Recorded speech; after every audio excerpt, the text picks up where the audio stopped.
Hello, everyone. Welcome back. This is RandoGEEK. So we have an interesting story here coming from Cord Cutter's News. You can find the link for the article down below for you in the description.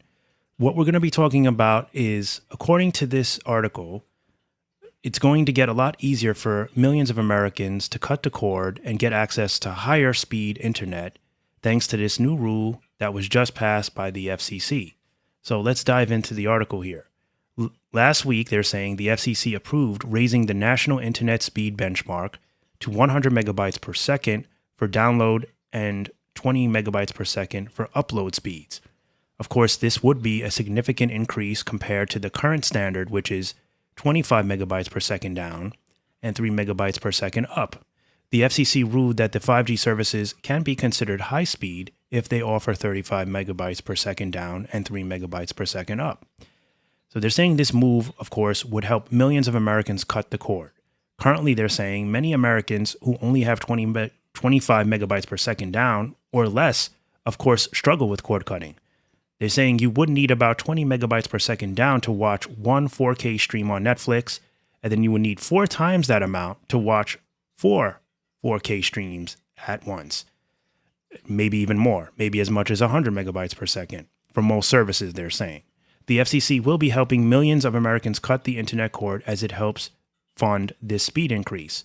So it looks like what they're going to be doing is they're going to be issuing grants to cable providers, cable internet providers, in which this project would help boost out high-speed internet services to many Americans that are without high-speed internet service in large cities, and then, of course, the large communities in rural areas that are not getting access to high-speed internet. We know how much they're struggling out there. They barely get any internet at all, let alone high-speed internet. And then, of course, the tribal lands who always seem to get neglected the most.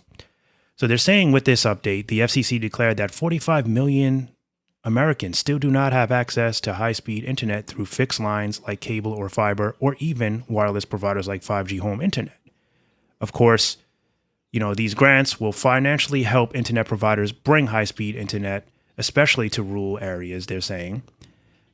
To participate, ISPs would need to meet the new 100 megabytes per second down and 20 megabytes per second up speeds to receive funding for these wired projects. In the future, this would help force internet service providers, they're saying, to offer even faster internet speeds. Now, for those internet providers that can qualify for the grants and participate, I think this is all good, right?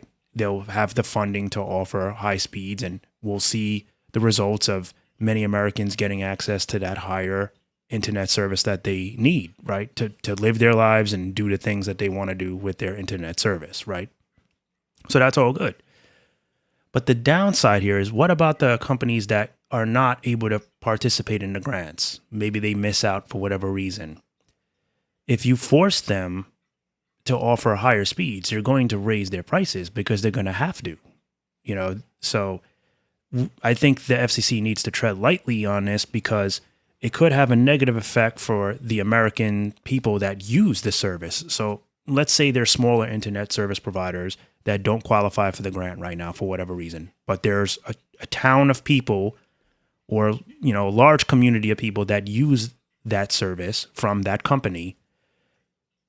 And now they're being forced to, the company is being forced to increase the speeds to higher dosage, right? A higher level of internet access for those customers, those paying customers. They're going to say, we can't afford this. And, ultimately the price is going to fall down on the people that can't afford to pay it. They may not actually need the higher speeds, not if it means that they have to pay more. If they're a low-income fixed family and they don't have funds to barely pay for any internet access, giving them a higher speed and charging them more money isn't going to be a good answer for them. They can't pay for it. So what good is something that you can't afford, right? So I think there's like a plus and negative. We'll have to really see how this all pans out, of course. We're going to have to see. It's good that the FCC is trying to move in and get access to higher internet for, many people. But, because it's grants here, we have to see who would qualify. And I'm sure there's going to be a lot of smaller internet service providers that will not meet the requirements. But again, like I said, ultimately, there are still customers that are going to be impacted if they do force them to increase internet speeds. Now, that might take some time to force them to do it. That's their overall goal. It may not happen overnight. Maybe during that length of time while they're trying to force these internet service providers to raise the speeds and making it a requirement, maybe there'll be more funding for them. So again, we'll see. We'll just have to see. There's really not much else we can do. So again, I think, as of right now, there's a plus and potential negative, but only time will tell.